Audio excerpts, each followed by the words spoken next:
I hope you all can hear me.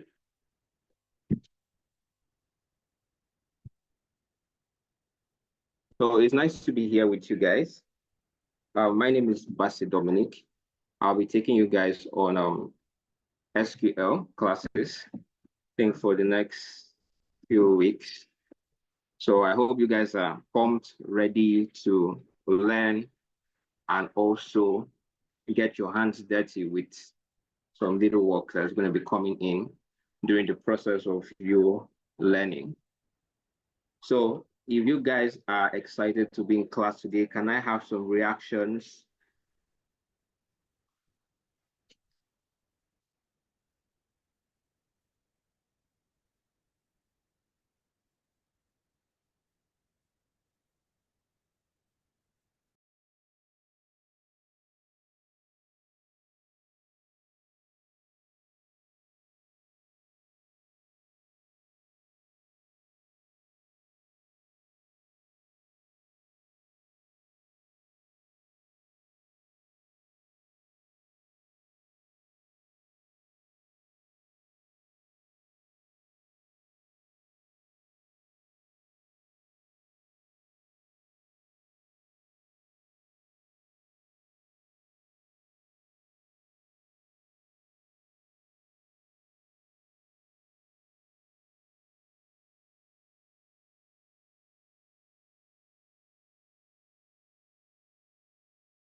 All right.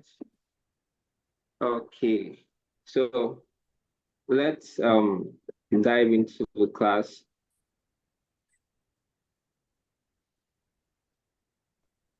Let's dive into the class and then see what we have for today. So I know you guys have been hearing about SQL, SQL, SQL, SQL. Today we're not talking about Microsoft's Excel. We're talking about SQL. What is SQL? You might want to ask. Hmm? I want to ask what exactly is SQL? SQL. Is someone trying to say something? Language. Thank you very much. Thank you very much. That's correct. I'll be like, say we go one teacher. Please, whoever that is, can you kindly mute your mic? Thank you. All right. So let's go in. For the course outline today, we'll be talking about the definition of SQL, and then we'll also go into definition of database, and then installation of the software MySQL. That's what we're going to be using for this course. So I hope you guys already saw the installation material I already sent earlier this week. So you could go through the video and also the material on how to install the software on your system. So we won't have difficulty dragging back and forth. So diving in, we have a brief history of MySQL, as you can see on your screen already. And I won't want to go into talking so much about it.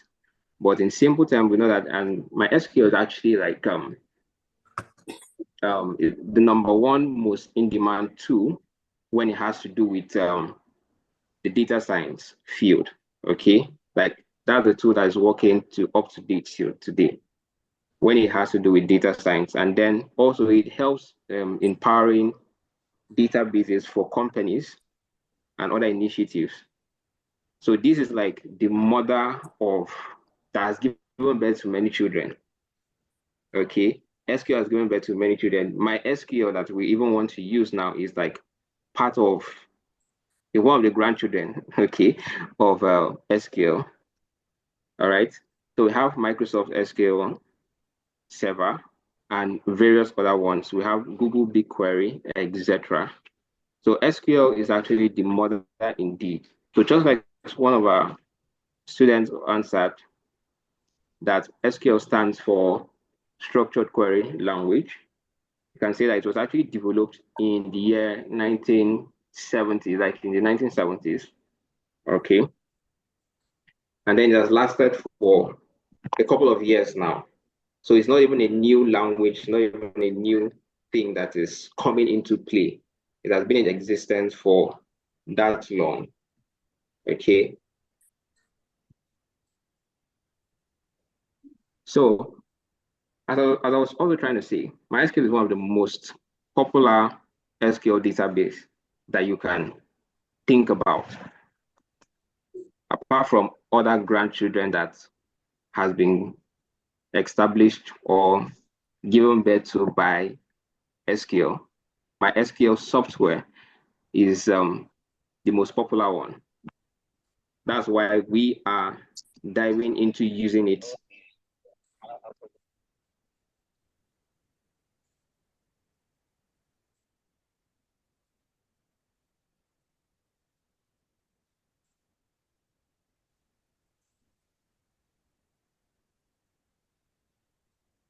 Okay, so this slide actually, I guess you guys have it already.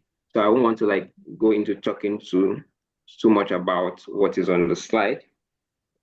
So in simple terms, MySQL actually structured query language is a standard language used to store, manipulate, and retrieve data in database. So I hope you guys are writing because there's going to come a time when I'm going to ask you guys questions on what I've taught. So I like my class very attentive, or I like my students very attentive, and I also love them to be interactive. So don't expect me to talk from the beginning to the end and then I don't hear your voice. So moving on, let me just repeat what I said before. MySQL or SQL, all right, stands for Structured Query Language. And this language actually is a standard language to store, manipulate, and retrieve data in database. So I hope you guys have gotten that. And what I just said, I think this is what I'm displaying on the screen right now. So in case you didn't get it, you can get it now while I move to the next thing. So we're going to be talking about what can we actually use my SQL actually to do? What can we use it to do? Because someone asked you today, do you know my SQL? You said yes. What does it stand for? This is what it stands for. What is it used for? Fine. We want to know what we use it for. You want to jump into writing codes or saying downloading a software because you're doing data analysis and that's the end. No, you have to be able to know the basics, why you're using what you're using and what exactly you're using it for, what can it do and what can it not do. So SQL actually can be used to execute queries against the database. It can also be used to retrieve data from databases. It can also be used to insert records in a database. You can also use SQL to update records in a database. So I hope you guys are following me. I'm trying to be slow. I don't want to be fast. Okay. So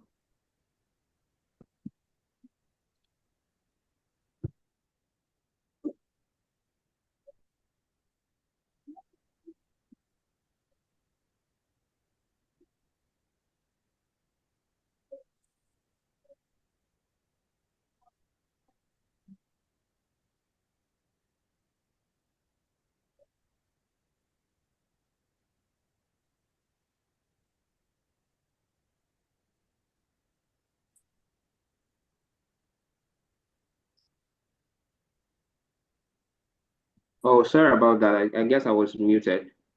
Okay, so I hope you guys can hear me now. Please confirm if you can hear me, please. Yes, we can hear you. Okay, and I hope please I'm not too fast actually. Am I? No, you're not. No, Oh, no. okay, thank you very much.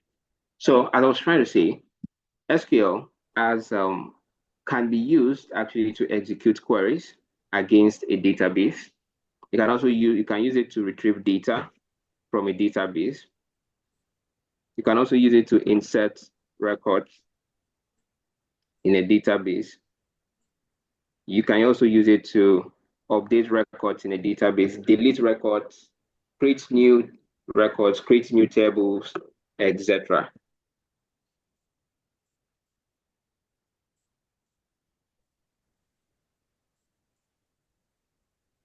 We can't hear you. Okay, can you hear me now? Yes, yes. Okay.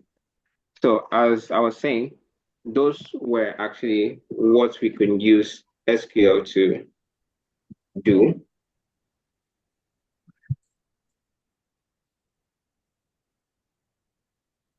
So what I was saying, moving on to the next, how do we actually store data?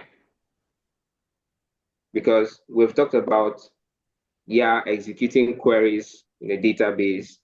SQL is used for retrieving data, insert records, update records, delete data, and etc. etc. Create new tables and this. How do we actually store this data in the first place? Okay, so for most organizations, actually, you'll find out that they deal on retrieving data, storing data, and retrieving data on their daily basics. You can go to an organization today, and then you find out that there's always information, there's always data coming in. All right, and those data coming in, they want to do what to store them. They have to store them because those data will be used tomorrow for analysis. Okay, let's say you want to work with a marketing company. So the customers coming into that company would definitely, the company will want to keep store of all the customers coming in and out, what they bought, the kind of products they bought, how much did they spend, in buying those products. And for you to store them, sometimes it's not just because of how big the organization can be. All right. It's not like you're having a mini store or a mini provision store just by the side of the road. That you can use maybe Microsoft Excel to do that. But imagine having an organization that is as big as there's this organization in Lagos. I'm trying to remember the name. I think KMPG. Please kindly mute your mic if you come in. Thank you. Oh, are you trying to answer something?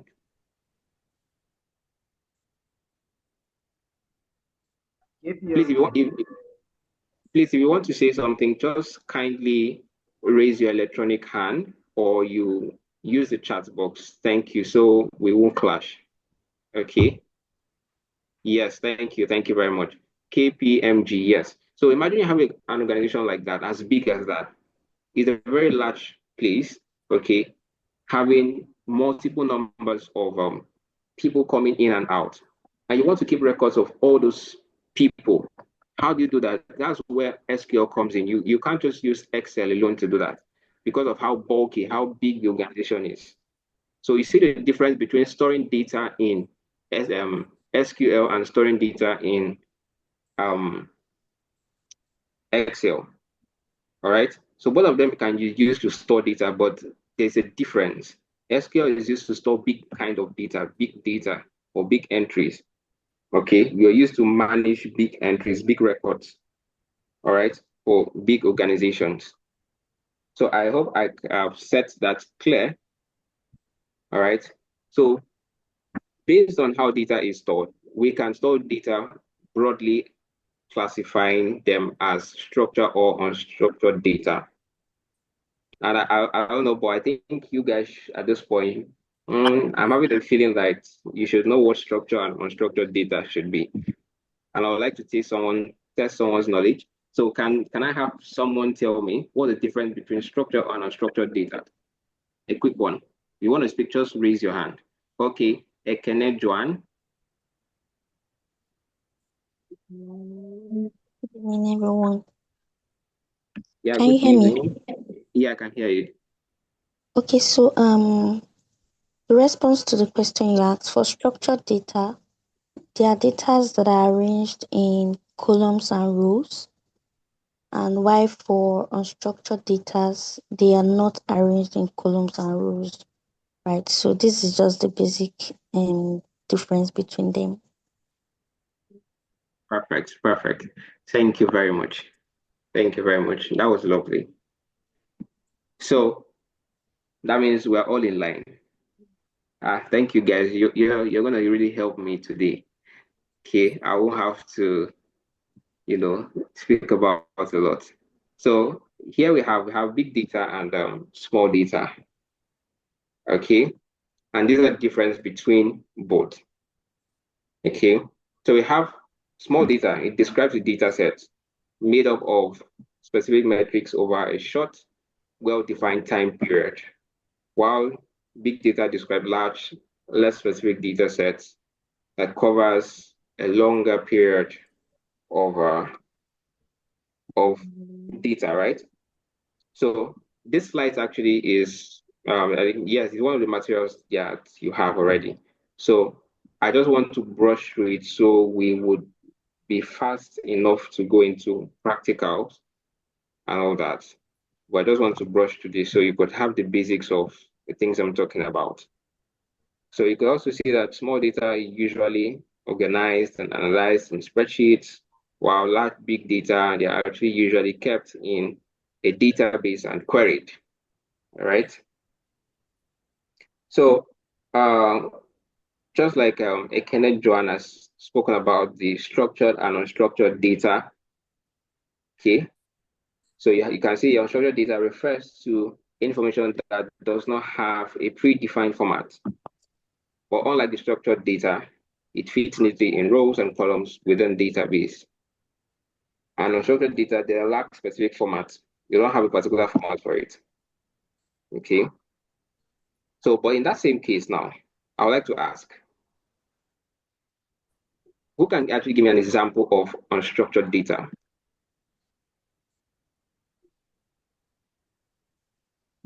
Someone should give me an example of unstructured data.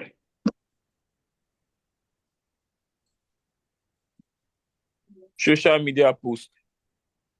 Lovely, lovely. Images, lovely. Good, good, good. Videos, yes, yes, yes. That's amazing. That's amazing. That is definitely amazing. Yes. So, okay. All right. So now, knowing that you guys have understood the basics of that, yes, audio data, very good. So let's move into talking about database. We've been shouting database, database, retrieve from the database, create new table in the database, record in the database. What exactly is database? So now let's dive into it. Someone wants to say something? Okay, Ekene Joan. Okay, so for database, I would say like it's like a bank where informations are stored, right? For example, we have let me use a simple example like the Google Workspace, right? So there's a cloud that stores the informations we make use of. So where the information is stored is a database. I don't know if I'm correct. Okay, okay. That's lovely. You're correct. Okay. All right.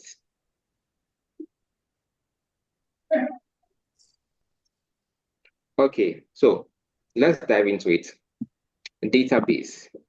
So you say that businesses, manufacturing sales, okay, the healthcare facilities we have, okay, the e-commerce platforms that we use, Jumia, Konga, etc. The mobile apps we use, those games we play, our social media platforms, etc. Okay, all these are places that generate a lot of data. You know, it generates a lot of data daily. In fact, now I think data is generated every minute because people are always active. Even when you think that people are not active, people are active. At 11 p.m., 12 a.m., people are active. Data is constantly being generated. Okay. And this data that is being generated, it needs to be stored somewhere. They need to be stored somewhere. Why do they need to be stored? To be used tomorrow, to be used for future purposes, to be used to make preferences, to be used to make informed decisions tomorrow, to be used for analysis. Okay, that's why this data have been stored. That's where the database now comes in. Where do we store the data? In a database. Okay, all this volume of data coming in left and right, we need to store it somewhere. Okay, so that brings us to where we have the database. So this database can actually serve as important data source for analysis, reporting, and further integration into various systems. You know, it can actually help you in the point of your data career. Because even now, even when you go to apply for a data analytics role, they'll ask you, um, do you know how to use any database? You know, and you're probably wondering, database. I'm not using database now. It's not Excel. You know. So what they need you to like be, can you go further than that? All right. We know, yes, you can use Excel, that's fine. But can you go further than that? Okay. Because maybe possibly looking at the organization you're going into or the company you're applying to, they're definitely the kind of volume of data they generate from there. It might bring your Excel to a point that you have to think you need to change your system, you know. But maybe that might not be the case. You just need to change the software. Okay. So sometimes you hear something like, don't work hard, work smart. That's the case. All right. Instead of you having very bulky thing, you have to go somewhere else and use another software that could make the work, easier for you. So as I was trying to say, in your data career, you'll be required to actually develop, manage, or manage the interface, okay, with a database of some of kind. Like they'll definitely need you to manage a database. So that's why database is actually very important for you to understand the basics, know how to actually do it, know how to go about it. Because as a data analyst, you can't be complete without knowing how to actually, manage a database. So this is just like few examples I'm just stating in. So I already say that a database, in simple terms, is a set of related data, okay, and how it is organized. So I hope that's like simple enough. It's a set of related data and how it is organized. So most often it contains one or more tables. Okay. So each of those tables are actually going to be identified by name, which you can have customer table, student table, employee table. Now you see those are now coming in. Yes, I know. I'm not following my slides, so I'm just like flowing. But definitely I'll turn the slide so you could see. Okay. So where am I? Okay, I think I'm database, yes. All right, so yes, this is where I am. So I was trying to say a database is a set of related data and how it is organized. So often it contains one or more tables. So you could have your customer table, it has a table and it has an identified name attached to the table, to differentiate it. You have the customer table, you have the orders, you have the employee, you have the student. You shall have an identity attached to what each table. Please kindly mute your mic. Thank you very much. So you have an identity of a name attached to any table you create in a database. So, and every table is actually broken down into smaller entities, which are then called what? Fields. And these fields can also be recognized as what? Columns. So don't let the grammar that I'm speaking to confuse you. It's still the same thing, no? I'm just like putting this out there so that in case maybe you go for a job interview and they say, oh, do you know how to use database? You say yes. And ask, oh, do you know how to input things into fields and records? And you'll be like, fields and records. Or from where now? Please kindly mute your mic, please. You'll now be asking fields and record from where now? Is it not columns and row again? So it's just the same thing. I'm just trying to expand your horizon to know another name for it. Okay. So just like I was trying to say before, in this course, we're actually going to be dealing with structured database. Okay, that's what we're going to be dealing with. So a database resembles a spreadsheet actually. So where data is organized into columns and rows, fields and records. You see the same thing. So each column is assigned a unique name such as first name, last name, etc., providing human-related identifiers. So these names have to be, you don't have to create names that people cannot relate to. So whichever name you are naming the table, it has to be related to what the human will read and understand and identify, okay, employee table, okay, these are employees, okay, fine. Oh, this is the first name, this is the second name, this is the third name, fine, okay. So columns are actually associated with data types, okay. So we have data types, including the strings, the date, the time, the number, the char, the voucher, the date, time, and others. So the voucher we have there, in simple terms, it means alphabet. So note, because I will ask you, I'll ask you, voucher that is there means alphabet. So that's like your data type and letters in words. That's what is called the voucher. The strings also is still part of it. So you can call it strings or you can call it voucher or you can call it char. It's the same thing. Don't be confused. Then for numbers, you have integer.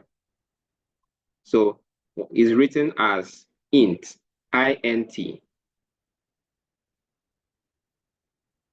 Okay. So you can either call it numbers, but in the professional sense, when you're working with SQL in the professional sense, or when you're coding with SQL, you write the code of the data set, of the data type. So where you are having alphabet, you call it what? Varchar, or you write char. Where you have numbers, you're writing int, which means integer, that's int. So note that, because when we start doing practicals, don't worry, you'll see more of that, so you don't need to panic. All right. Yes. So we also have optional constraints such as not null, indicating whether a value is required. And also we have string length limitations. You don't need to panic about all these things. You understand them better when we start working with the practicals actually. So each row represents a distinct database record containing specific data. So you have to know that each row in your database, okay, represent a distinct database containing specific data entries.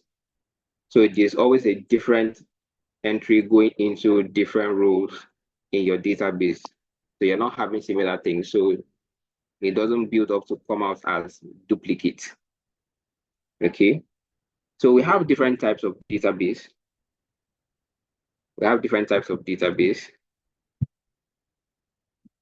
Yeah, so we have flat file database, we have relational database, we have hierarchical database, and we have the non-SQL database. But in this class, or for this course, we will be focusing on the relational database. So that's the data that are organized in tables with relations between themselves. So that's what we're going to be focusing on. We could read on the others as you have the time to. So going down, we're going to be talking about the relational database. So the relational database is a type of database that organizes data into tables with rows and columns. It's as simple as that. It's just as simple as that. So in relational database, data is structured into tables where each table represents a specific entity or concept, and each row in the table represents an individual record or an instance of that entity. So just like if you can remember when I was talking about rows and columns, and then I was talking about fields.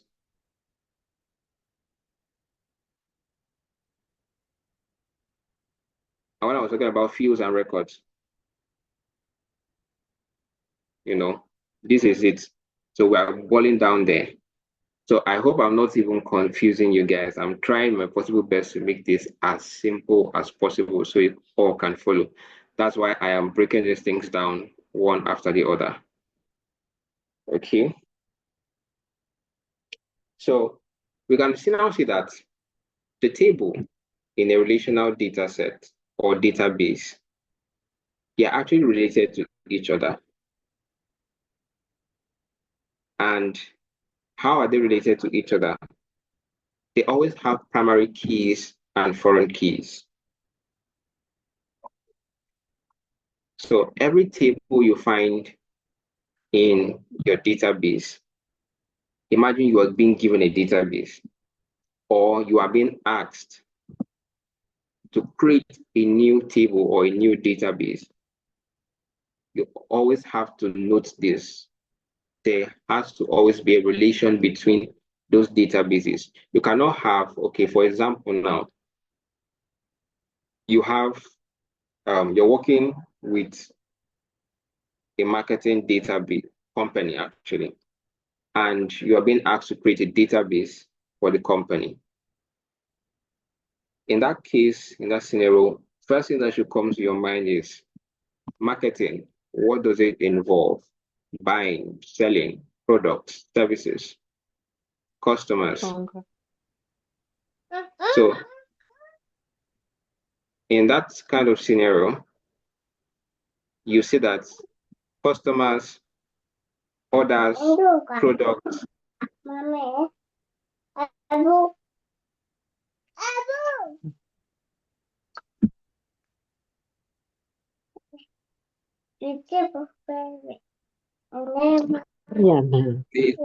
Please, can you mute your mic, please?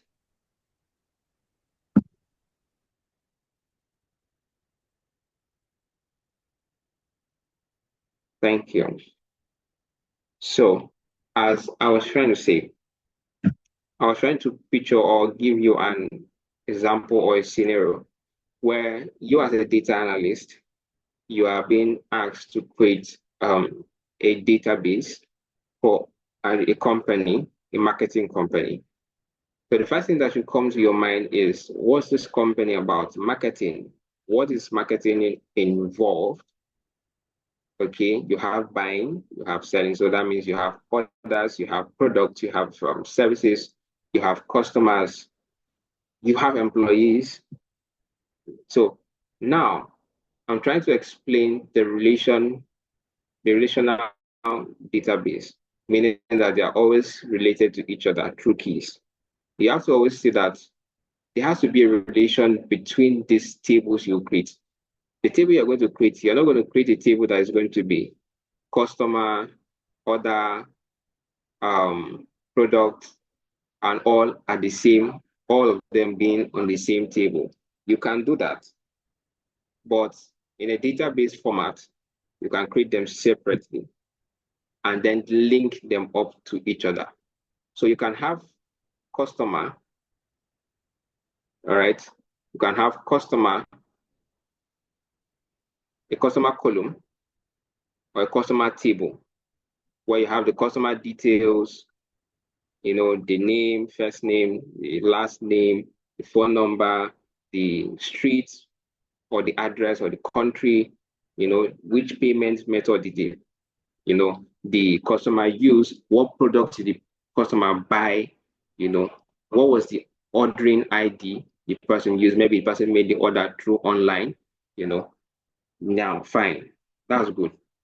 Now, in that scenario now, you have product included in the customer table, but the table is about what the customer. Now, you now create a separate table, and then you have the table, the second table is now about product. So you're talking about the products you have, which is, let's say, for example, what product do I use? Very simple. Sachet water, bottle water, what else again? Coca-Cola, Fanta, Sprite, Mirinda, those are the products. And these products now, you now have order ID for this product. That's to identify these different products. In case someone is ordering it, this is the identification number for the ordering of this product. Now, that's just a simple table. I don't want to make it bulky, so it won't be confusing for you.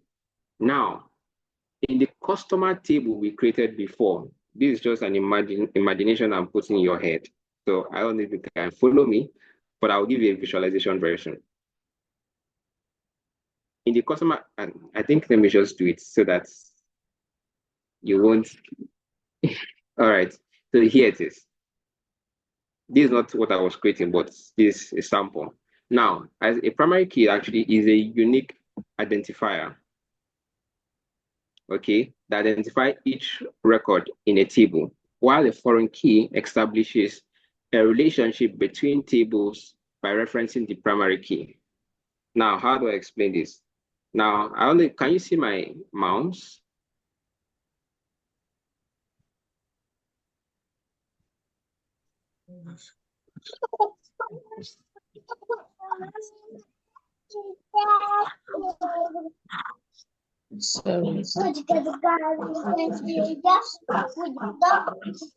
Please, can you guys do one thing for me? Just mute yourself. I would really, really appreciate that. I don't know that. It's actually sit on my table.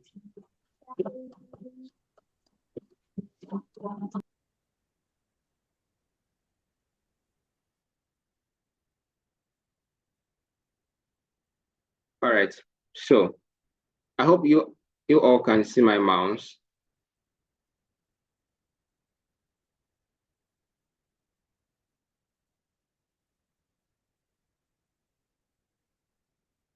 Okay. I hope you can see my mouse, please. Can you see my Yes. mouse? All right, all right, all right. Yes, sir. Okay, okay. Okay. So now I'm trying to explain primary key and foreign key. Now, where we are looking at is the product lines. That's what we're starting with. So please pay close attention, follow me, okay?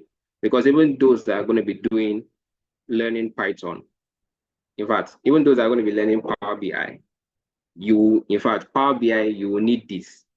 So you have to learn this. Power BI, Python, you will have to learn this. So pay close attention I'll try my possible best to make this simple enough for you.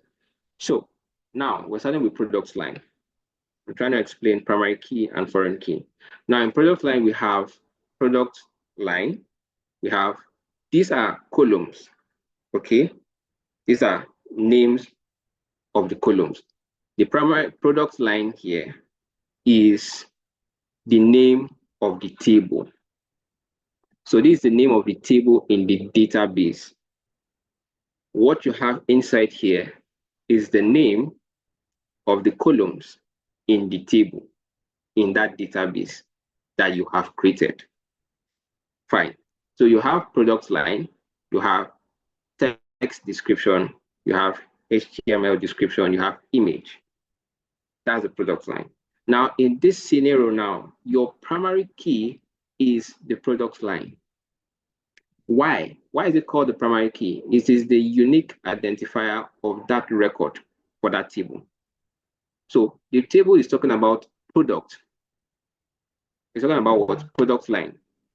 So product line here is the primary key because it is directly relating with what the table is concerned about. So if you have customers, the customer is what is the primary key. Fine. Now let's move to product. Now, this is another table you are creating, which is called product table. In the product table, you have different columns, which is product code, product name, product line, scale, vendor, etc., etc. Fine. Here now, who is going to identify what the primary key here is? Product. Product. People are saying product, but I don't see product in my column. Product code. Product code. Okay. Ekene, you are raising up your hand. Don't worry, someone said it already. Okay. So product code. Fine. So you can see product code is the primary key at this point. Now, when we now talk about foreign key is what establishes the relationship between tables, referencing what the primary key. So in this point now, you can see we have product line here, which is the primary key for product line here. So because of this now, product line here becomes a foreign key that helps this table to relate to the product line table. So you can see that a primary key in a table becomes or is actually the foreign key in a different table to help relate that table to the previous table. I don't know if that makes sense to you. Okay, so now let's move to the next one so you could understand it better. We have order detail. You have order number, product code, quantity ordered, etc. Fine. Here, order details. And order number becomes what? The primary key. And then product code becomes what? The foreign key. Why? It is what helps bring a relationship between this. Now, this will tell you that in this scenario now, product code, that means the product code you're going to be finding in order details have exactly the same information with the one with the column of product code in product. So now you can easily now relate those tables together. When you're looking for order number and you're looking for, okay, the order number is 123. What's the product code? 567. And you now come to the product table, product code 567, product name, you now call it out, sachet water. You see that you can relate now the order number. Okay, this person ordered sachet water. What exactly was the order number? You can easily use the product code to identify what the product is or you can use the order number to identify what the product code is or what the product's name is. So imagine you are being given an order number of, okay, let me use for example. It said, Ekene, check the order number 123, and please let me know what product is that. What's the name of the product? Okay, so that's like check in the database, retrieve an information for me. How do you do that? And then you have over 1,000 or over 50,000 rows. How exactly are you going to search for that? How do you want to start typing? Simple thing is you go to your tables that you've already created. Okay, you put in the order number. You can use the order number now and trace it. Okay, once you find the order number, you go down to the product code. Once you get the product code, you can now reference it to what the product table. Okay, this is the order number. Okay, the order number is 123. What exactly is the product code of 123? 567. And then you move to the product table. 567. What is the name of the product? Product name, sachet water. And bam, you got it. So it helps you retrieve information very easily. That's how the primary key and the foreign key helps you because of the relationship they have been able to build, or you have been able to help build through your making your database relational. Okay, so it's the same thing that goes on and on for all this. So now coming down to orders, there's something I want to show you here. So pay close attention.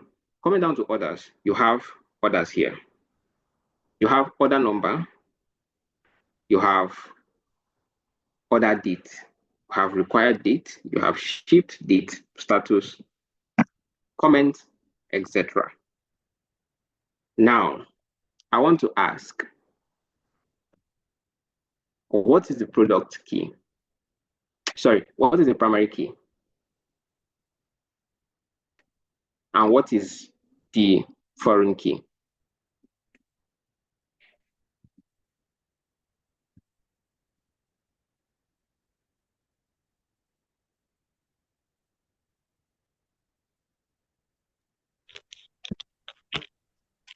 The foreign key is product code, while the primary key is the order number.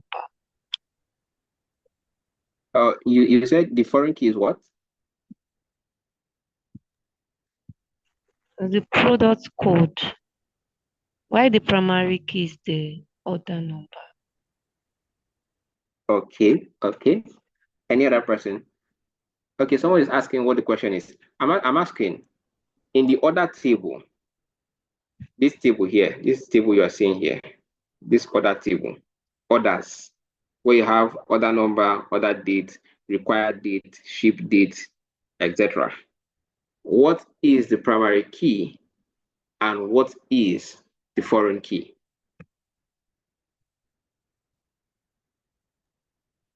The primary key is the order number, while the foreign key is the customer number.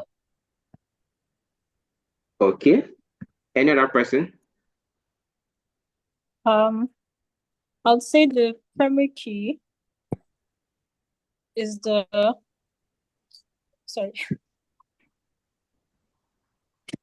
the primary key is the order number.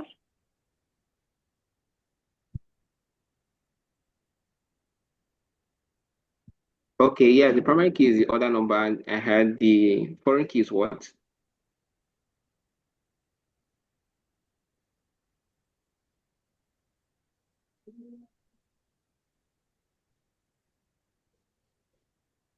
I see there. Who was talking, please?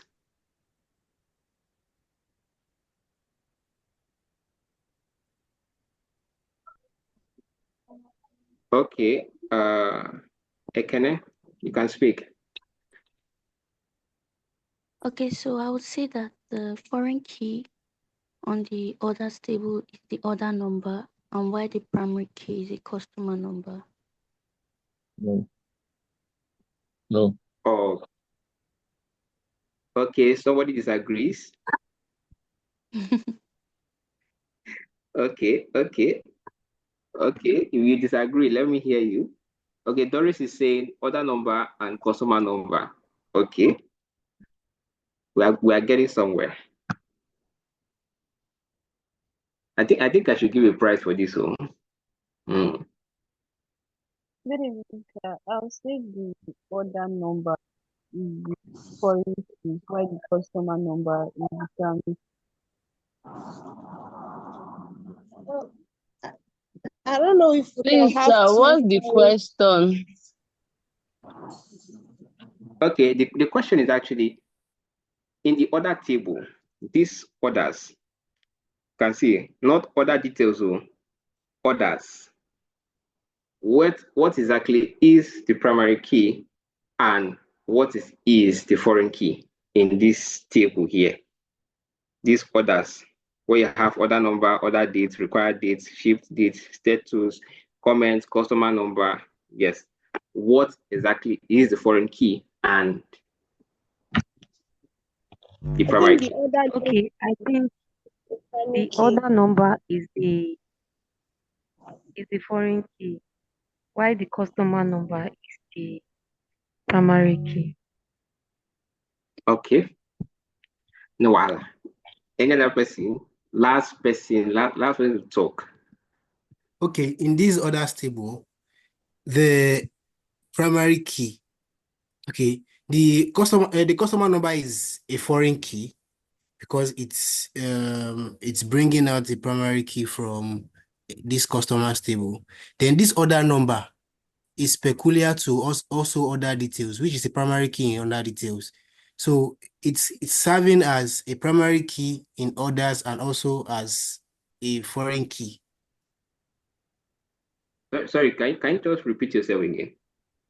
Okay, I'm saying that in this orders table, we can see that order number has a primary function in order details already.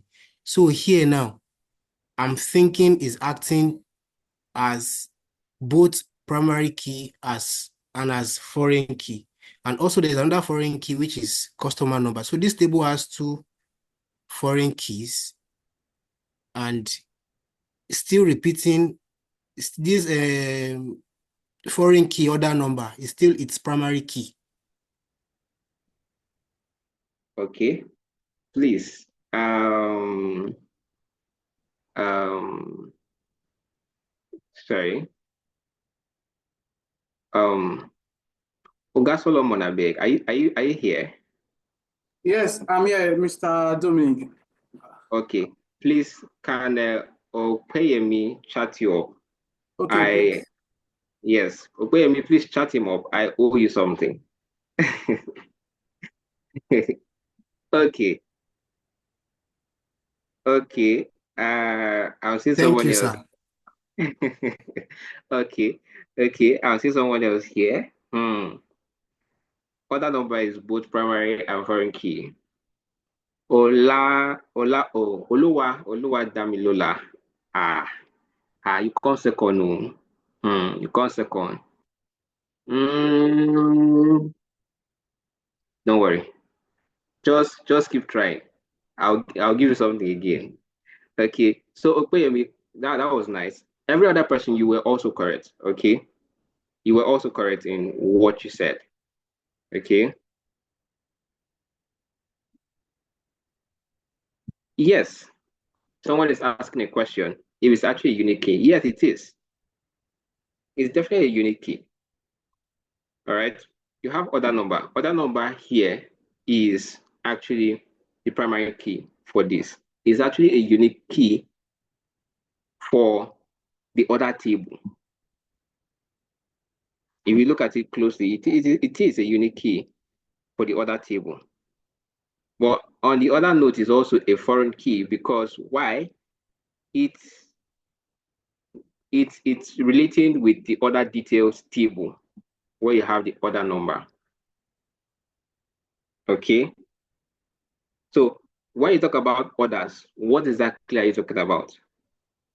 You have to first of all be able to identify the order number. You will not just go to the order date. You will not go to the customer number first. It's talking about orders because you have a customer table. So if it was customer and then you have order number, okay, that's when you now say, oh, customer's number comes first as the primary key. So you have to first of all look at what exactly is this table about. If this table is talking about orders, that means anything concerning orders, I need to now go down, narrow it down. Okay, fine. Orders, what exactly should be the first thing? If my guy is supposed to come and ask me now today, please, oh, I need so I want to identify this product. Please, this is the order number. That's the first thing the person will give to you. The person will not remember the customer's name to give you. So it's giving you something that is unique enough to help you go through the finding, the retrieval process to identify that order, to get all the information you need for that order. That is from the order number, you can now get the customer number, get the customer's name, every other the products that the order is related to. So it is definitely a unique key. So that's why it is a primary key and also a foreign key. Okay.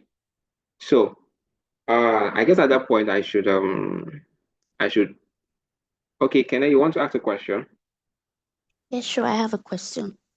So Okay. just so I'm clear with what you just said now, because looking from this table, it seems like it has order number as the primary key, and then we cannot take the customer number is a primary key because it's also like a foreign key connecting to another table, correct? So now you're saying for, and I might be wrong, right? So you're saying for the order number, it's serving as a primary key and also a foreign key. So that makes it a unique key. Am I right? Yes, you know, a primary key first, as I said, if you look at the definition I give of a primary key, is a unique identifier. That's the thing. So what makes the order number a unique key is for the fact that it is a primary key in that table. So that's the first thing that makes it a unique key in that table. So it's not being a unique key because it's a foreign and a primary key at the same time. So I hope I've been able to clear that for you. Yes, Claire. Thank you so much. All right. So I guess at this point we have gotten a hold of the relational database, which is the primary key and the foreign key. Don't forget this. Please do not forget this. So let's move on. So you can see here, a foreign key actually is used to prevent actions that would destroy links between tables. Okay, it is a field in one table that refers to primary key in another table. The table with the foreign key is called the child table, while table with primary key is called the reference or parent table. All this one are long grammar, but in the real sense, that's what I just taught you before coming down to this. So I hope you guys got the information on time. So this is just like a code where you create a table. Okay, you create a table. This is an order table. All right. So what you have here, this order you're seeing, is the name of the table. Don't worry, when we're going to writing the codes on SQL, that's when you understand what is going on here. But this is it. You're creating a table, and this is the order. This is the name of the table, orders. And inside the table, what do you want to have? You have the order ID, you have the order number, and then this is the int I was telling you about. You are identifying this order ID. How do I want it to come? Is it alphabet? Is it numbers? But in this case, order ID has to do with what? Numbers. So you have to write it out there in your code. Int, which is numbers. Okay, meaning integers. So integers, I know some of us that, yeah, I don't know if it's everybody that did math, but I think, yeah, most of us did mathematics when we were in school. They taught us integers. Yes. So int, then the not null is the optional part I was telling you when I was teaching you coming down. This is it. So it's not very necessary that you put it, but if you want to put it, it's fine. Then you have here the order number. You identify the data type you want it to come out as. You have the personal ID or the person ID. Then you now have to identify the primary key here is what? The other ID. The foreign key is going to be what? You know, this is when you are creating multiple tables so that you can easily relate them. Okay. So let's move on. Basically, this is an example of it. You can go through it in your slides later on. All right. So relational database. Okay. So in simple terms, you actually use it to query and manipulate your data. It actually allows you to perform various operations such as retrieving, inserting, updating, and deleting data from your database tables. Okay. So it gives you that variety of, tweak your tables as much as you want. You can retrieve information. So imagine your boss comes to ask you, oh, please, I need this, I need this. Can you get this customer's information for me? You can easily retrieve it, no matter how bulky the data is, no matter how big the organization can be, no matter the years you have this data, even if the data is from 1990 something to 2025, you can retrieve that data as fast as possible. That's why you have it in a relational database, making it the job easier. And then, fine, you are there now. Then I say, okay, we need you to update this database. So it's easy to do it. You don't need to start going left and right. Blah, blah, blah. You're on track. You can easily update it. Following the different data sequence. You say, okay, fine, delete this customer has been inactive for a very long time. Okay, fine, let's take him out. Can easily do that. Okay, can easily put in update, whatever you want to do. You can manipulate your data in relational database. It's as easy as that. So these are also some popular relational database management systems we have. And I'm sure some of you are actually like familiar with some of them. Yes. So as I was also trying to say, yes, you can see here relational databases are widely used in various applications and industries due to their flexibility, scalability, and ability to enforce data integrity. I remember an application I was seeing. I say, are you as a data analyst, you have to be able to ensure data integrity. And I kept on asking data integrity, data integrity. Is data a human being? Why do we need to check its integrity? Why? And here we come. So you see, database, relational database helps you to be able to do what?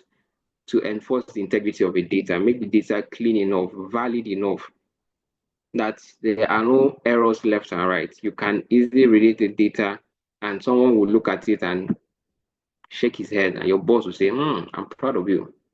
All right. So, so that is it.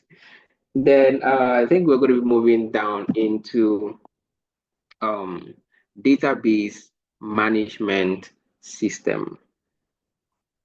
Yeah. Okay. Abby. Abby.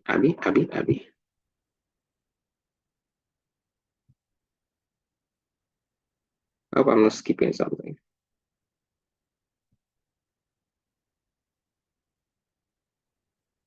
Okay. All right. So we're moving into database management system. So you have database management system are specialized computer programs. I think the day we were having onboarding, someone was asking about this. I guess so. I think it was this or relational database management system. Okay, I think it's the other one actually. So this is it. So database management systems are specialized computer programs for databases.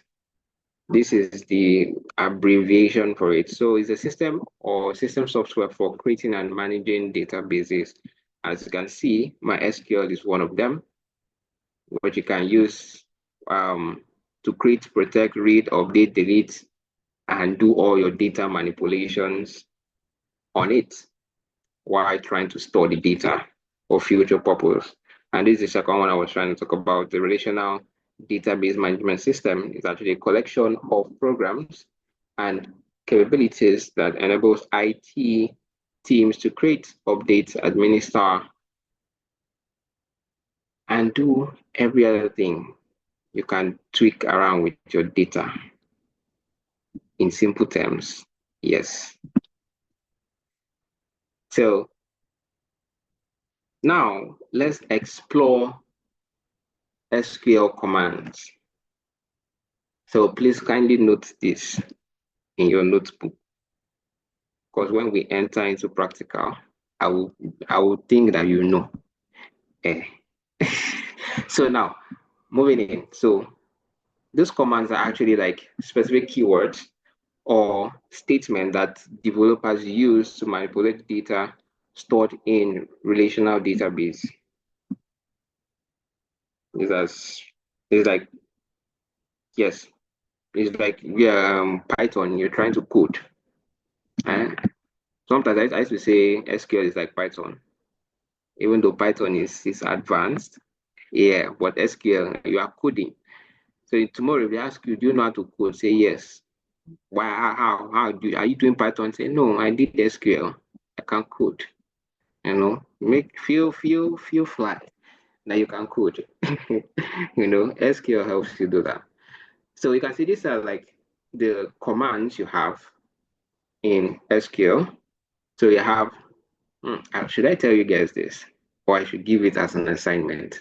Well, we'll find out. We have DDL. So these are the statement: create, alter, drop, truncate. Okay. Okay. Okay. So DFL, you have insert, update, delete.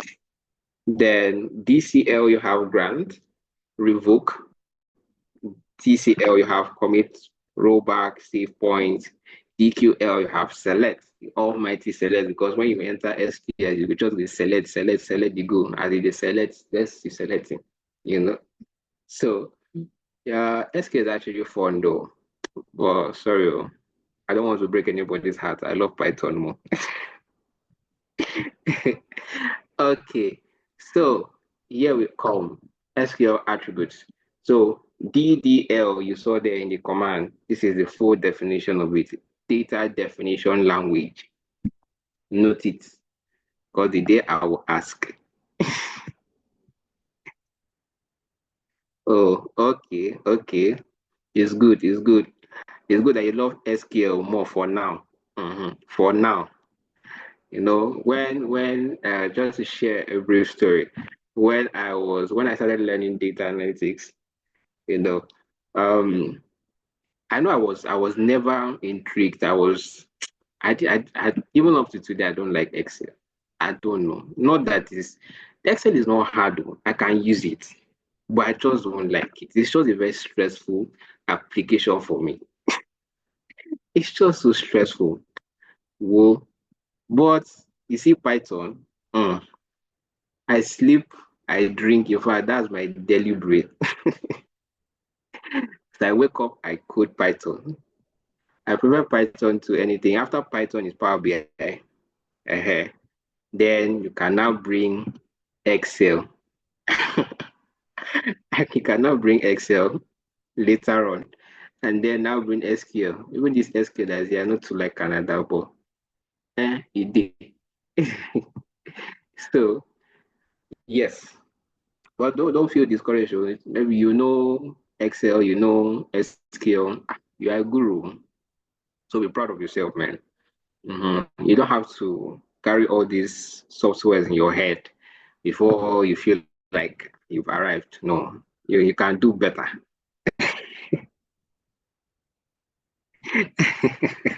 I can see you guys are loving SQL. Yeah. Okay, no wala. That's fine. So, SQL attributes. So you have a DDL, data definition language. Okay.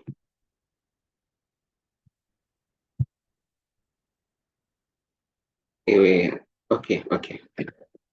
All right, so data definition language. So it's actually used to define the structure of database schema, including the tables, the index, the views, the constraints.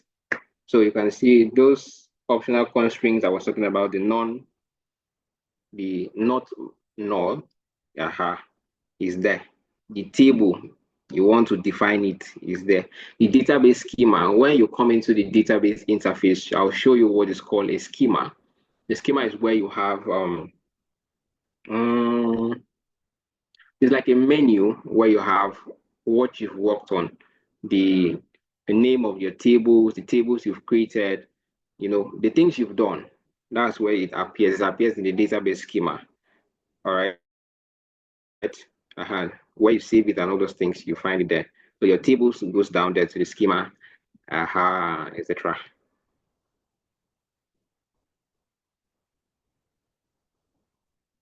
Oh, what I was asking exactly, if I should tell you guys, was the full meaning of all this DDL, TCL, DDL, DML, TCL, DCL, and etc.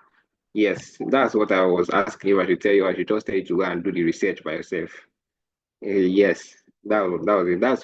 Is what I'm actually telling you guys now. So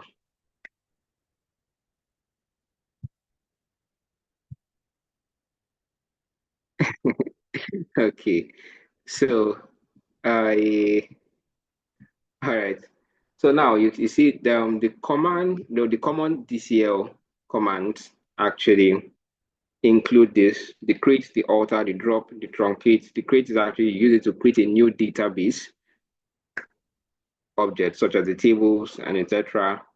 The alter, use it to modify your structure of existing database. Then the drop, use it to delete an object such as table. You want to delete a table, you drop it. Now, when you start coding, you start seeing drop, you see delete. Anyone you use, if it goes the way you don't want it to go, I won't say anything for now. So you have truncate. So it's used to actually delete all records from a table without removing the table structure. So imagine you want to delete everything you've ever done in a particular table, but you want the table structure to remain. Fine. That's when you now use truncate. So you guys should actually note all these commands because we will use them when we are coding. SQL. SQL is sweet too, because SQL is not abstract. Because I know when you start learning Python, Python will sound abstract in your ear. But SQL is like you're speaking normal English. And let's say, how do we say this? How do we say this? Let's say you're speaking to a layman, you're coding in layman terms. So you create a table, you create it, you put the command, create a table, create table, alter, alter this table, drop, drop this data. As I want to delete this thing, drop it. That's it. Yeah. You will now have to be putting you will now have to be putting plenty things inside it. You just have to be speaking like as if you're speaking normal English. That's your code. So that's SQL for you. So you now have the next one, DCL, which is data control language, which is actually use it to control access to data stored in your database. So you have the grant, the revoke, just as simple as it is. You grant privilege for users or roles, and then you can revoke it. Then we have data manipulation language, which is used to manipulate your data stored. So you have the select, the insert, the update, delete. Now you can see delete used to remove records from a table. I will not say anything to you when you get there. Okay, so the TCL here is called your transaction control language. Yes, so your transaction control language, you manage the transactions within the database. So you have the commit, the rollback, the save point. Yes. So you could read on and then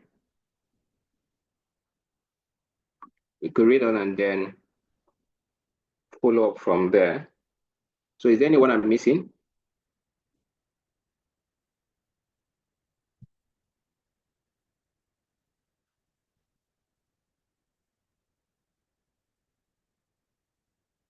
The one I'm missing, that's your assignment. Let's move on. So I have an evaluation here. So I want you guys to take note of this. Okay. So this is going to be your assignment for today.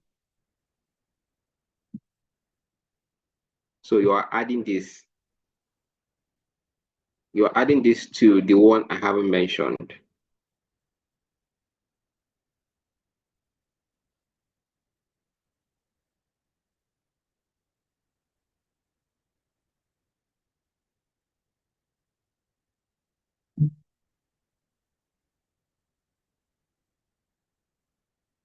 Yes, you can speak. Okay, so just to clarify, do you mean that we should do the assignment on the document you sent, or how should we present the assignment? Okay. The assignment, you do it. Should I even make this an assignment, or you guys should just answer this thing? This is something I see. In fact, answer it here, one after the other. Somebody should pick a question, pick one and answer. These things you don't need to start writing them out. So it's something very quick. What's a relational database? Speak up, speak up, speak up, speak up. I'm listening. A relational database are Yep. arranged collection of tables with rows and columns. If you all agree to what he said, let me see your electronic hands up, or give me some reactions.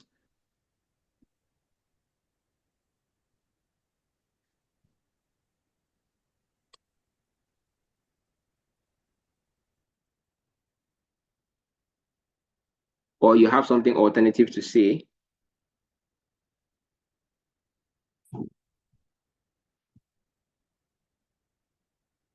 Okay, we have one agree. Any other person agreeing, then we move.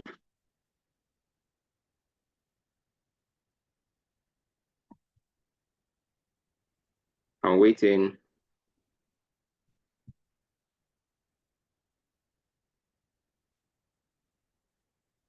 Okay. Next question. What is SQL?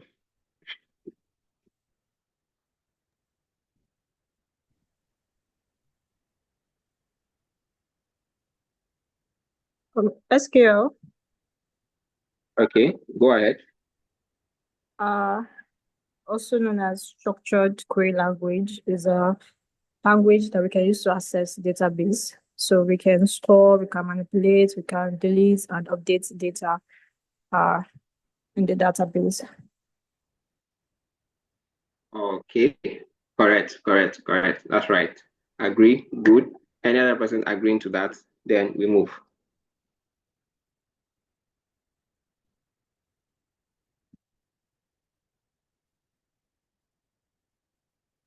Bam. Next, what is the primary key?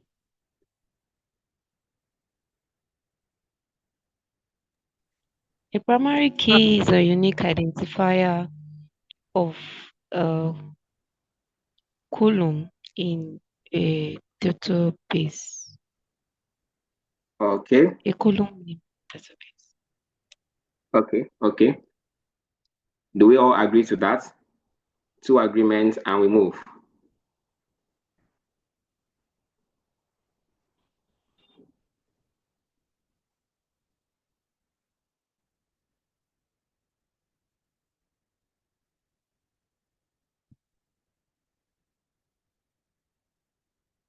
Okay. Of a table in a database. Okay.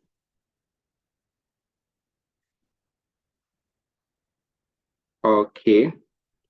All right. So the next question, is primary key mandatory in a table? Kenna, you want to say something? Yes, so I want to respond to this. All right. Okay, so the primary key is not really mandatory, but it is necessary because it helps to keep data uniqueness and then integrity.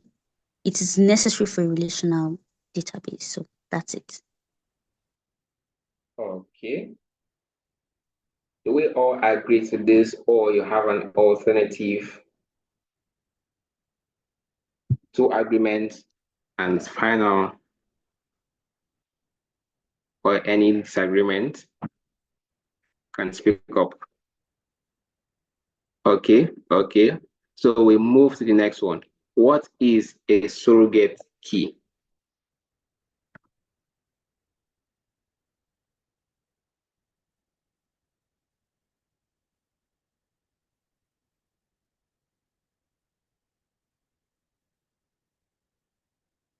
Anybody, what is a surrogate key?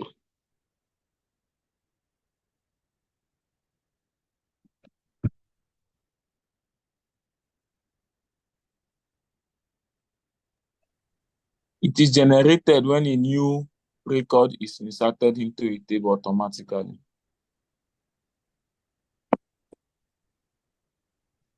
Okay.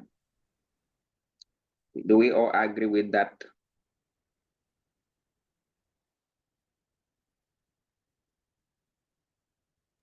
I have an addition of what a surrogate key is, or to what he has said.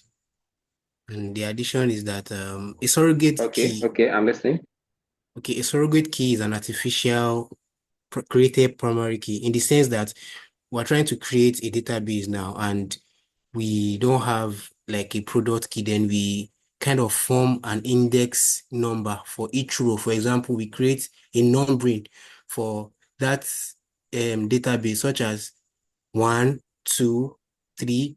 So it's not really an attribute of the actual data. For example, product, let's say Dell Latitude 593 is a unique code for Dell for a particular model. But if that is not available, we can create a surrogate key, now acting as a primary key.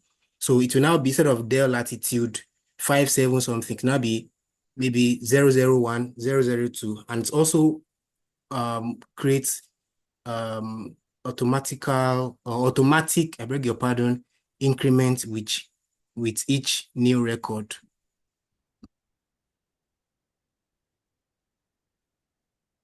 I don't know if I answered that, sir.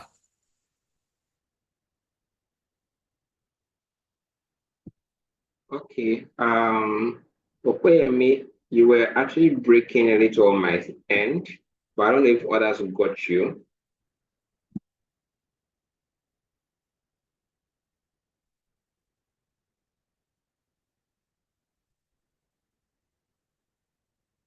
Oh, okay. I don't know. Did anyone get what I say, or I should repeat myself? Should I repeat myself? Yes, I just repeat got you, yourself. Amy, but you can repeat in case of other persons. Okay, I was Repeat. okay. I said that a surrogate key is artificially created, unlike the natural unique keys. And I made an example that, for example, Dell Latitude 5749 is a unique key to Dell in a Dell database. In a situation whereby we don't have how to create a unique key, say for example, a serial number for names in a database like 001, 002, for example, is acting as a unique key in that instance. Is not really a member of the original actual data attribute, but it can serve as a primary key. Okay. All right. Fine. So I hope you guys got that. Question, sir. Oh, please go ahead. What's the difference between a surrogate key and a primary key? Okay. Ekene, you want to ask a question too? Yes, I have a follow-up question. All right. Okay, so while Opeyemi was explaining the surrogate key, I had a couple of questions in mind. And then the question is, at what point do we create the surrogate key? And then what will prompt the creation of the surrogate key? So that's my question. Okay. All right. That's fine. So now, in simple terms, what Upeyemi was trying to explain, a surrogate key, okay, is also a primary key. But now I want you to note the difference. Both of them serve as a unique identifier for each row in a table. Okay? They do the same job, but you have to still note the difference between them.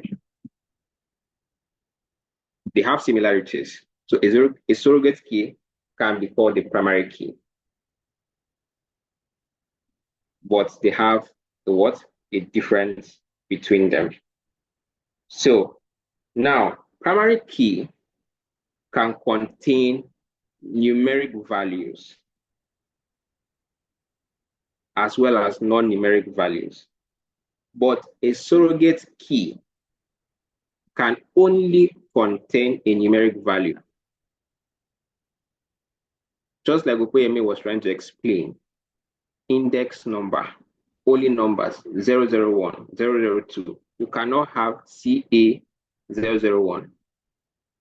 But if it's a primary key, you can have CA001, C2, CB002. But if it's a surrogate key, okay, you can have only numbers and no letters attached to it. So there's a difference. Now, you asked why or at what point do we actually create a surrogate key? Now, imagine a situation where you don't have a primary key. You are given a database.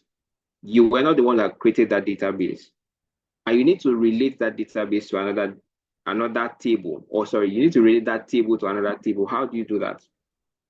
You create a surrogate key to help you as a primary key for you to be able to relate it to another table.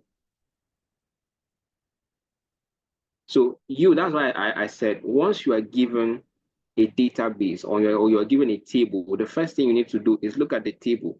What is this table about? What does it contain? How can I relate this table to the next table? So these are like simple questions you first need to ask before even starting to write different codes left and right.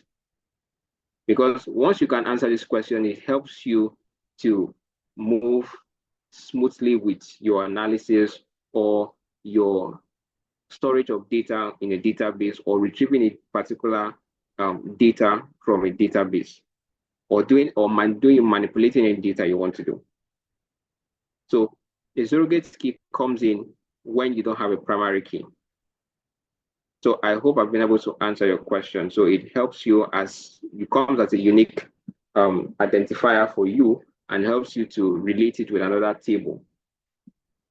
So I don't know if I'll be able to answer your questions. Yes, thank you. Okay.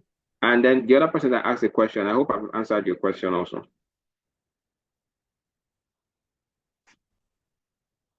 Okay. That's fine. Okay, so let's move. So I hope you guys have all downloaded your MySQL. I hope you have the software in your system. You've downloaded, you've installed. You are ready to bust in back to back. Nobody should tell me that they have any problem. Me, I go run. He say my no don't full. Make you no follow, I beg.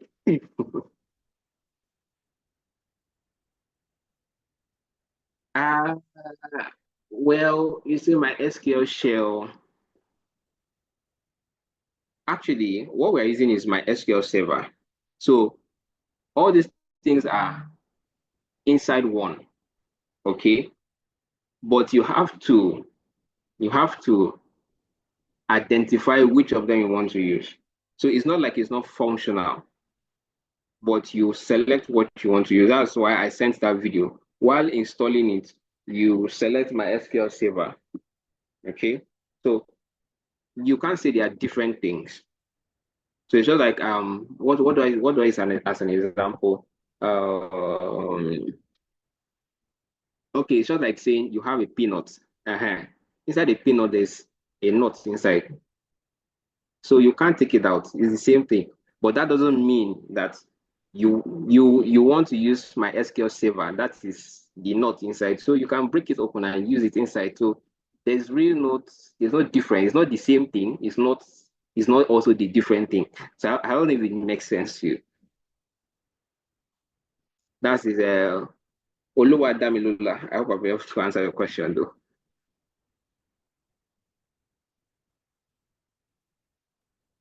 Yes, it makes sense. Oh, okay.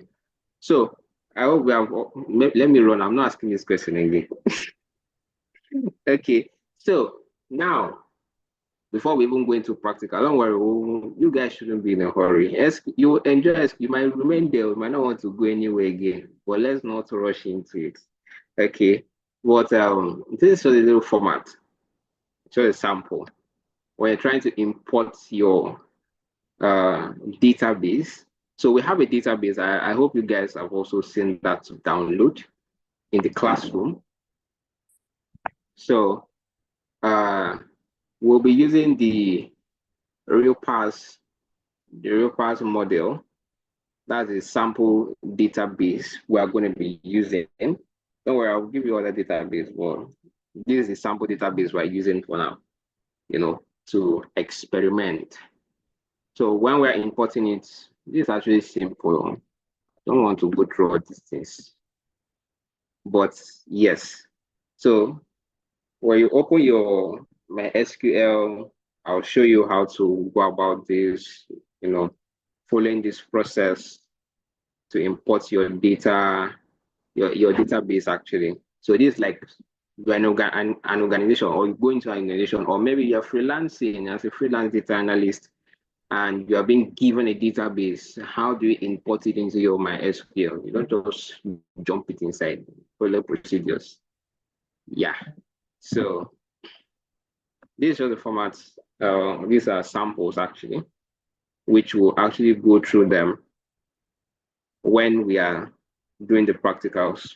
So we're not doing practicals today, but we will dive into this.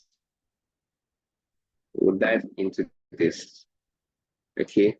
So I guess this is where I'm going to be ending the class for today. Yes, I'm going to be ending the class for today here. So I hope you guys have been able to come on, you guys should speak up. How was the class today? Did you enjoy it? Was I too fast? Did I throw you off? Did I sweep? What do they call it? Did I sweep you off your feet? Uh, It was really amazing class. okay, okay, okay. No wala. No wala, no wala. Okay. You guys should keep the comments coming, I beg. Let me know so that tomorrow I'll know whether I need to readjust to.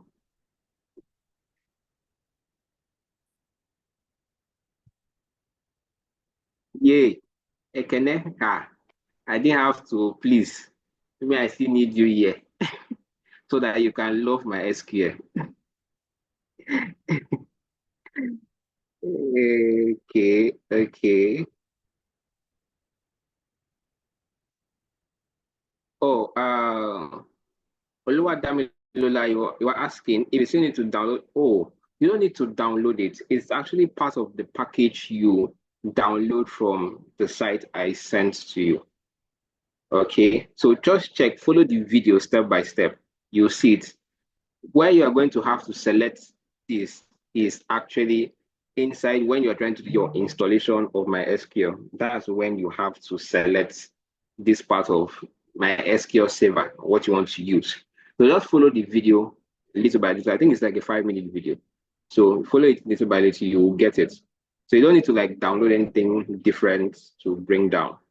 Just follow what I sent and you will get it. All right.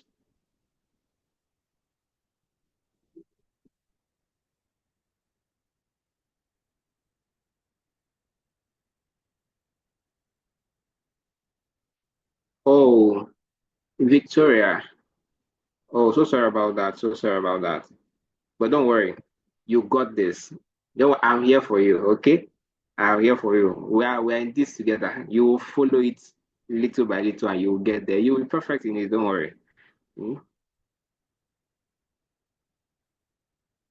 Oh, my name is Basi Dominic, actually. But I love being called Dominic, actually. Just don't stress yourself. We go plenty. Just call me Dominic.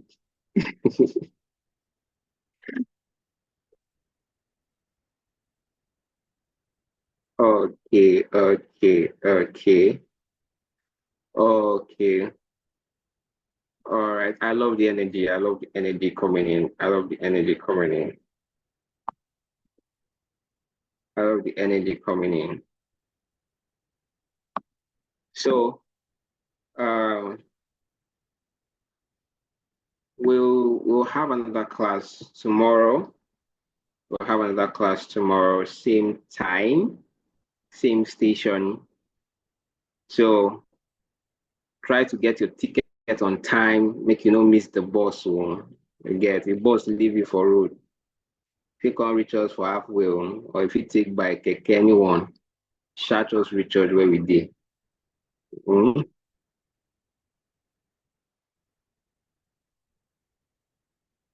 So I guess this is the point where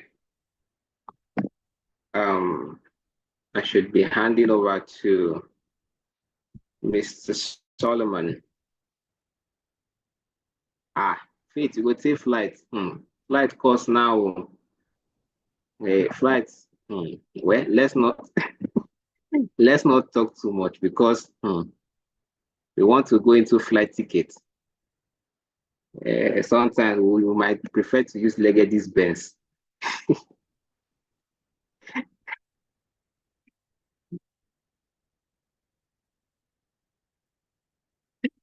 Oh, okay, okay. Well, welcome. Thank you all for Kenneth and Alexis. Okay, so thank you all for having me today. It has been a great privilege to be able to interact with you guys and impact a little of what I can give to you guys. It's an honor, to have beautiful people like you listening to me for how many hours now? Tarish, it's almost 2 hours now. Mm. I'm not the president, but you're listening to me. It's good though. So, okay, so I'll be handing over to Mr. Solomon. Mr. Solomon, please, can you take over? Thank you very much. Thank you, Dominic. Thank you, thank you. You're welcome. Mr. Solomon, are you here?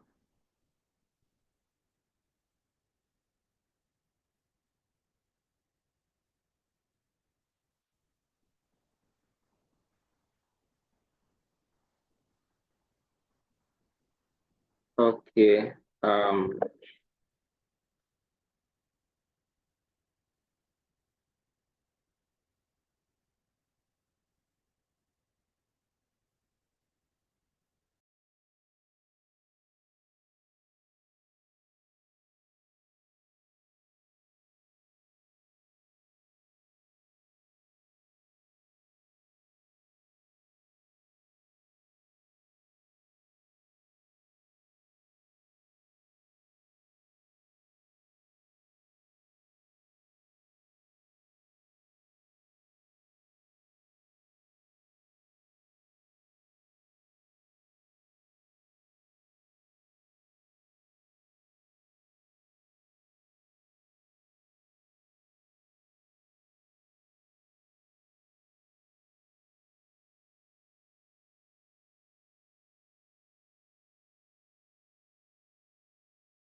Okay.